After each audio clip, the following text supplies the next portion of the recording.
प्रिय विद्यार्थियों, आज हम लोग मांग पर विचार करेंगे कि मांग किसे कहते हैं।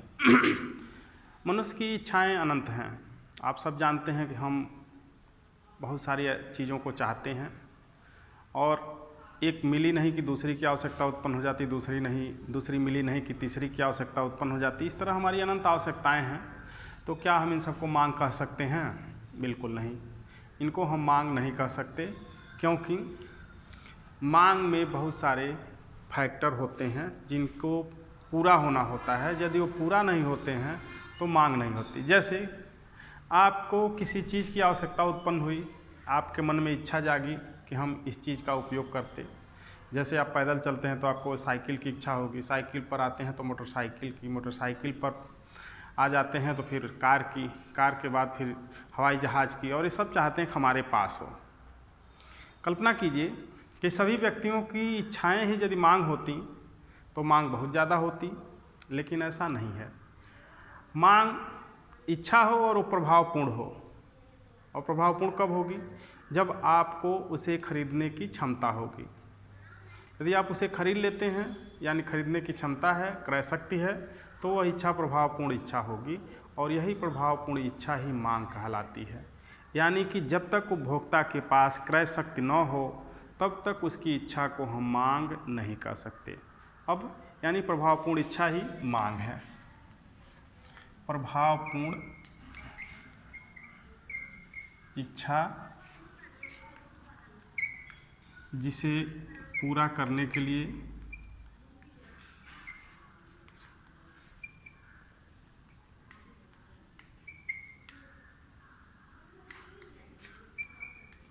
उपभोक्ता के पास साधन हो।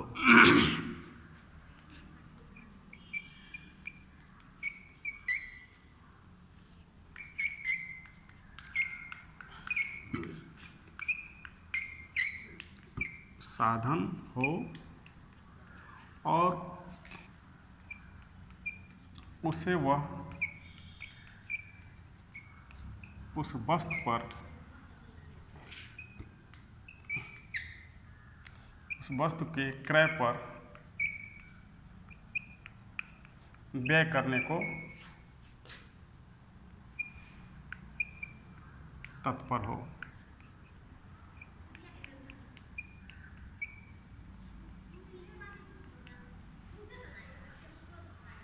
मांग कहलाती है।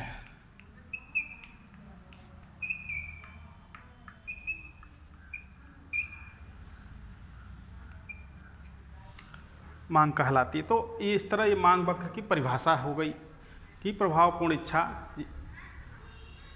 यानी जिसे पूरा करने के लिए उपभोक्ता के पास साधन हो और उसे उस पर वह उस वस्तु पर व्यय करने के लिए या उसे क्रय करने के लिए तत्पर हो, वह प्रभावपूर्ण इच्छा मांग कहलाती है। अब मांग के नियम पर आते हैं हम लोग। आपको जब उपयोगिता ह्रास नियम पढ़ाया जा रहा था उस समय ये बताया गया था कि अन्य बातें समान रहें तो किसी वस्तु की निरंतर इकाइयों का उपभोग करने पर उससे मिलने वाली उपयोगिता क्रमशः घटते हुए क्रम में प्राप्त होती है।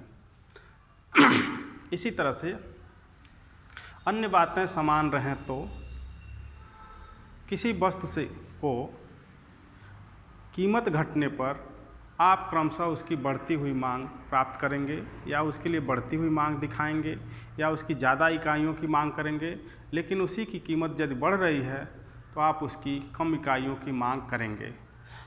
ऐसा क्यों होता है? तो आपने देखा था कि ये जो सीमांत उपयोगिता वक्र है नीचे की तरफ गिरता है। कम इकाइयाँ हैं तो आपको उपयोगिता ज़्यादा मिल रही है, यानी कि उपयोगिता ज़्यादा मिल रही है, इसका मतलब आप उस पर ज़्यादा खर्च करने के लिए तत्पर हैं। यदि कोई वस्तु उपयोगी ज़्यादा है तो आप उसे ज़्यादा पैसा देकर क्रय करना चाहेंगे। यदि उसकी ज़्यादा इकाइयाँ हैं तो उस पर आप कम खर्च करने को तत्पर होंगे, यानी उसकी उपयोगिता कम है, वह आपके लिए ज़्यादा तीव्रता वाली नहीं रह गई है, तो आप उसके लिए कम खर्च करेंगे। इस तरह से ज्यों-ज्यों वस्तु की मात्रा बढ़ती है उसकी सीमांत उपयोगिता घटती है, और सीमांत उपयोगिता घटने का परिणाम ये होता है कि आप उस पर खर्च करने की जो तत्परता होती है आपकी घट जाती है। और इसी वजह से जब किसी वस्तु की कीमत घटती है तो आप मांग बढ़ा देते हैं, क्योंकि आपकी उपयोगिता के अंदर आ जाता है वो कीमत। यदि किसी वस्तु की कीमत ज़्यादा होती तो उसकी मांग घटा देते हैं, क्योंकि आपकी उपयोगिता में उतनी चीज़ें नहीं रह जाती हैं, बल्कि कम वस्तुएं हो जाती हैं और आपकी सीमांत उपयोगिता उसके लिए बढ़ जाती है। तो कुल मिलाकर जो मांग का नियम है, यानी जितना आप खर्च करने को तत्पर होते हैं वो कहीं ना कहीं आपकी सीमांत उपयोगिता से ही परिचालित होता है, नियंत्रित होता है। तो फिर एक बार हम कहेंगे कि अन्य बातें समान रहें तो किसी वस्तु की कीमत घटने पर उसकी मांग बढ़ जाती है और किसी वस्तु की कीमत बढ़ने पर उसकी मांग घट जाती है। अन्य बातें कौन समान रहें, जैसे उपभोक्ता की रुचि, आदत, फैशन, मौसम, आय, ये सभी स्थिर होनी चाहिए, और जब ये स्थिर होती हैं तभी मांग का नियम सत्य होता है। मांग के नियम में जो फलनात्मक रूप से व्यक्त किया जाता है वह है Q, यानी आपकी मांग is the function of P, यानी कि ये जो आपकी मांग है वो मूल्य से नियंत्रित होती है, मूल्य का फंक्शन है। मूल्य घटेगा तो मांग बढ़ जाएगी और मूल्य बढ़ेगा तो मांग घट जाएगी। ये Q is the function of P। अब इसमें आपको स्वतंत्र चर और परतंत्र चर जान लेना चाहिए। आप ये कह रहे हैं कि Q is the function of P of P, तो यानी P यहाँ स्वतंत्र चर होगा, मूल्य स्वतंत्र चर है, P स्वतंत्र चर है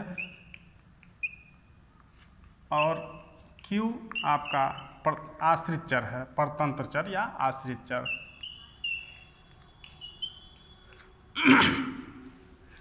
तो इस तरह से आप पाएंगे कि Q is the function of P, जहाँ P स्वतंत्र चर है, ये पहले परिवर्तित होता है।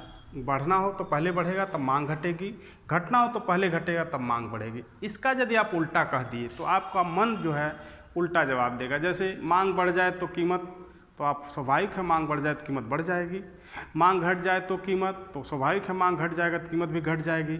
यानी यदि मांग को पहले परिवर्तित करेंगे, स्वतंत्र चर के रूप में आप प्रयोग करेंगे, तो आपको मांग का नियम प्राप्त नहीं होगा। हमेशा आपको कीमत को पहले परिवर्तित करना है, तब मांग का नियम आपको प्राप्त होगा। यानी कि कीमत घटेगी तो मांग बढ़ेगी, कीमत बढ़ेगी तो मांग घटेगी। इस मांग के नियम में व्यवहारिक रूप से इतना। आगे के वीडियो में हम आपको कुछ अन्य चीज़ें बताते हैं।